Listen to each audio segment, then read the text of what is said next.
The following is a fan-based review. All materials discussed are property of Toei Inc., Bandai, and Saban Entertainment. Hello everybody, welcome back to another episode of the Tokucast Top 10 Show. Top 10, if you're wondering why there is a gigantic space here, Jacob has other things to do with his job for the next few weeks, months. So he will make it when he can, but he is on tour, so we're going to do what we can without him.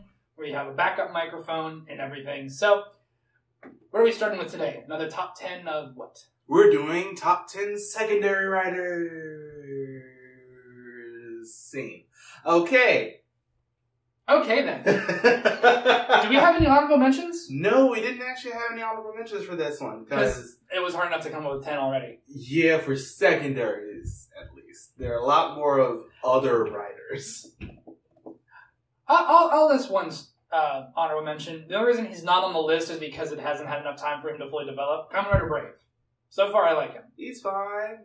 But I don't know what just happened to my pitch right there. So when we start with number 10. Jesus. Yes, number 10. Kamen Rider G3. G3. Now, this was mainly your choice because I don't really want him, so why do you think G3 should be on this list? G3, no matter what, no matter how underpowered he is, and we did put him on, the nerf list for the secondary writers, he's a man-made writer, and he does what he can with what he has. And that really ends up showing when, they all end up fighting God at the end, and his monsters and everything. And G3 basically ends up backing up guilds through most of this. And that's great. I love it. Fair enough. Also, still a good character. Yeah. G3 is just great. The actual main person who ends up wearing the suit, not the other one who's an asshole. Number 9. Number 9, Kamen Rider Zeranos. I'm not the biggest fan of Dino. Neither am I. Insert hate comments here. But Zeranos had a very, very good story. Spoiler alert. I mean, you basically end up seeing him from the future and the past at the same time. It's really weird. Welcome to Dino and time travel. I would just like to say Dino was very good in the Rurouni Kenshin movies. Yes, he was. But it's just like, Zeranos is just really good as a character. I really like his catchphrase. I really like his, interactions with the other character. I really like how much of an asshole he is. But I also really like just, seeing him having to react to basically what is his future life and having to either live up to that and, fulfill his own timeline or completely break away from that. And I like what they did with his character. He's good. I really like Zeranos. He's fun. Number 8. Ixa, dad mode activated. We had to specify an Ixa because multiple people do wear the Ixa suit. We're sticking with Kiva's dad because he was just a much more fun character and really got more development than the guy in the present timeline. And again, he was just much more fun. He was the reason. He was that pompous prick. Because I didn't really like Kiva, at the beginning. No. But he was the reason I stuck with that show, just because of that charisma that he had. Mm-hmm. And you're wondering to continue watching the show to see why the fuck his son didn't pick it up. Yeah, because it's like, I didn't care about the bits from 2008, but I cared about the bits from 1986. That was the fun part of that show for me, because it was him. And Otoyo was just, oh god, I love him. He was so much fun to watch. Number 7. Birth. Date. Date, yeah, again, just because he's much more of a fun character to, watch. The other guy was much more efficient with the birth suit, but that's not entertaining to watch. And I like Date because it's a much more fun character, brought a lot of comedy to the show, which already had a decent amount of comedy. Marcus likes him because he took his shirt off once and he's hot. Oh, God. Plus, he also ends up playing, it's either Sheridan or Scheider, one of the two. The other one was played by Jackie Violet. Cool. Yeah, but I really like Date. He's just like you said, just a lot of fun to watch. Oh, yeah. The fact that he carries around the goddamn milk jug thing full of medals is just amazing. He's always ready. What's next? Number 6? Number 6, Kamen Rider Axel. Axel was definitely a character that was kind of needed for this show. Somebody who was more serious, kind of the opposite of the last two. Somebody who brought, the straight man to the show. Because between Phil, Shotaro, and Akiko, there wasn't a lot of serious tones. Shotaro tried, but everybody else kind of ruined it. But he really brought the fact that this is a detective show. Plus his movie. His movie was very good. And then they got married to Akiko. We're all just like, Why? why though? I don't understand. I still remember the first convention I went to after discovering Kamen Rider and everything. I told you about this when I got back. It was Katsucon. I can't remember what year. I didn't know they were going to have Kamen Rider and Super Sentai panels there because it was an anime convention. And I went there, and I did not know I was walking into a panel for, like, the girls who like Kamen Rider. So I literally sat there for 10 minutes listening to them drone on, and and the person presenting says, I didn't like Kabuto very much because I didn't like how they were interact with each other characters, but I was pushing for Axel and Akiko the entire show. Got up, walked out. That's when you were done. But yeah, Axel's just great. Fun to watch. I really like his trial form. I really like his booster form. Really wish that was a great movie. If he would have kicked those missiles out of the way at the end of W, check out our last rant. We just made that video. Keep it together, Marcus. Number 5. Kamen Rider Mach. Kamen Rider Mach. What can you say? Because he brought both. He brought fun and seriousness to the show. I still love. I think you said you didn't like the scene. It was an introduction episode where Drive is solving the case.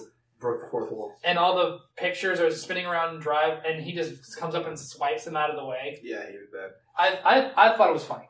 Because his storyline was great. Everything with his father, Bono, you too. Spoiler alert, he does end up killing his father at the end, basically, of his arc. And I like the fact that because... With Chase's power, which is even better because of the build-up of the bond between those two characters, the characters that he hated at first. It's like the thing with a lot of secondary writers, and we mentioned this in the Nerf video, they don't get an actual resolution at the end of their show. Well, also big problem is some of them don't have a story to resolve. Yeah, it's just all like tied Mach into did. The main writer. Mm-hmm. But Mach had his own one with his dad, and him fighting Gold Drive at the end of this was perfect. It really was. I loved everything, and him bringing that axe down on him. Oh. We were so worried about Mach when he was introduced, because we thought, oh shit, another beast. And then our expectations were blown away about his character. It's just like you heard what it said. It said to go, and it did, and I was like, yes! Everything I needed in the show. Stronger! But, yeah, get your Zakine. Maha was great. I loved everything about the character. I didn't think I was going to like him as much as I did. Yeah, I haven't watched the I watched the heart portion of it, but I haven't watched the... How was the heart portion? The heart portion was the heart portion. But how was the suit? It was the heart portion. But it's awful. I know because I already had issues with Mach's movie, but that's something that we're going to end up talking about when we actually review the show to Drive. Yeah, but I think we've said enough about him. Great character. Yeah. So number 4 is next. Number 4 is actually the main writer of his own show. Despite what the show title, I don't give a damn what that show title says. Kamen Rider Knight. Kamen Rider Knight. He is the first writer you see, and he is the writer who beats the final boss. I'm sorry, he's the main character. Like, he ends up sharing that power-up with Ryuki. Despite the 5-minute death scene Ryuki gets. Spoiler alert. Just put a big spoiler alert before the show starts. 16-year-old spoiler alert. Yeah. But... yeah, it's just like, Knight was great. Plus, he's Batman in real life. With a lance. Yeah. Somebody tried to look up his wife's skirt, and he beat the crap out of him. That's real life, too. Yeah, he's real life Batman. But I really like him in this show. Ryuki's just great. Also, I just want to put this out there. His survive form looks so much better than Ryuki's. Oh, God. It's the blue. It's also the fact that it's not a gated mask. That killed it for me. But next, yeah. number 3. Knight's just a great character. Go watch Ryuki if you haven't. It's like Gaim 1.0. True. Well, basically, Ryuki is what Gaim wanted to be. Ryuki is Ryuki 1.0. Gaim is Ryuki 2.0. Moving on. And number XH 3. Is trying to become Ryuki 3.0.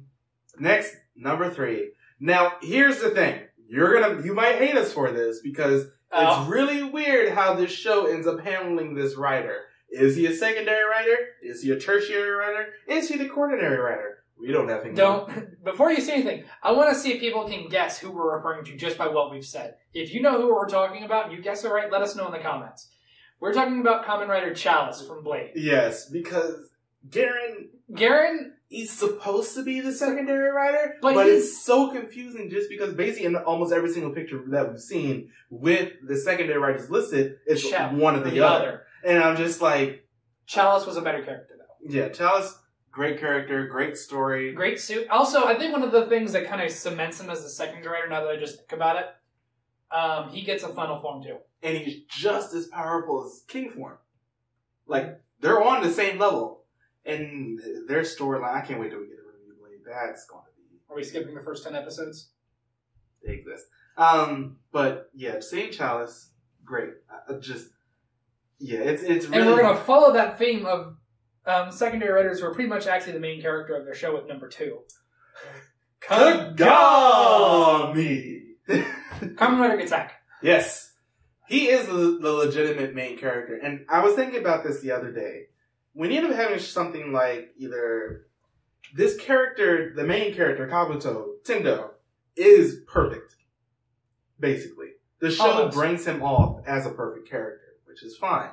But it's just like, you actually end up investing a lot more of your time in Kagami because he is that everyman who tried really hard. He wanted to be Kabuto at the beginning, and then he ended up becoming the Bee, and then he ended up becoming Attack. Very late into the show. Yeah, like 30 episodes in, that's when he ends up becoming Attack. It's like, with these two, you really end up rooting for Kagami, because you know Tendo's going to win. Oh, yeah. But Kagami... With a flower. Yeah. Kagami actually ends up getting killed once in this show, and the only reason he ends up coming back is Tendo. Is because of Tendo. But time travel. Yeah. It's a bitch. Plus, that whole episode with his brother... Oh my god, I forgot about that episode. Yeah, that was like episode 3, I think. That whole thing was... Where his brother became one of the monsters. Yeah. Oh god. And that fight with slow motion water effects, which is great. But yeah, you already knew that Tendo was going to be, just the perfect character. You weren't supposed to really pay attention to him. You were supposed to pay attention to Kagami and his growth throughout that series. I'm try that again. You know what I just realized is a good comparison to these two is Batman and Dick Grayson. Because when you think about it this way, he's doing everything he can to protect this younger character that has a lot of potential. And at the end, he realizes his potential in his own blue suit. And he becomes Batman for a little bit. And he does become Batman for a little bit. But anyway. Yeah, Kagami, he is the legitimate, emotional main character. Oh, yeah. Show. And that really made him just stand out above 8 other people on this list. All but one. Number 1. Kamen Rider Baron. Because holy shit. He is the main villain of his show. He is the main villain of the show by the end of it. But also, no matter what, he is a driving force in the show. He is never put in the background. He is never the quote-unquote secondary writer. He has his own agenda, and he will do whatever it takes to become stronger. Stop. Even if it's succumbing to the powers of the monsters that he's been fighting. Which was amazing. Also, it's basically like that parallel between him and Guy, because they both end up becoming overlords in their own right at the end of the show. But in 2 different senses of the words. Yeah. Baron goes for that, full-on power out and taking over everything to protect everyone. In Guy's case, I'm doing this because of the fact that I have to protect these people, but by taking this power, I don't have any other choice. It's the only way that I can protect these people. Yeah. Baron does it because of the fact that he wants more power. Guy does it because of the sense of obligation. And there's a complete, separate dichotomy between those two, and I really like it. Yeah, that's one of the reasons why this show is so great, because it's not just about a kid's show fighting monsters. That doesn't even happen that often. It's conflicting. It's it's conflicting ideologies. Yeah. It's I hate to keep comparing this to DC, but it's almost like Batman versus Superman. How far you go, to what extent, and why you're doing this, and they're conflicting each other, and one has to be right, or one has to be on top, which was built up to great in the show. He had a lot of development where Guy keeps getting stronger and gets new forms and new abilities, and Baron's this is bullshit. And then the only reason he got the lemon power up because of fan reaction, but it worked. Plus, backwards bow. Yeah, he shut a bow backwards. That's awesome. But that is our number one, actually our all top 10 list of top 10 secondary artists. People have been asking this list for a very long time, so we wanted to finally get that to you. And we are finally getting to the ones that are getting requested the most. Yeah. So as well as, still doing the reviews and everything and the in comparisons and other stuff. But if yours made it on the list, let us know. If yours didn't, let us know and tell us why you think they should have. What top 10 should we do? And if there are any videos that we haven't done in a while or anything like that, let us know what you like us to do in terms of shows, because we want to provide what you want. But thank you so much again for doing the Tokucast Top 10 show. We'll see you guys next time. Bye, everybody. Bye.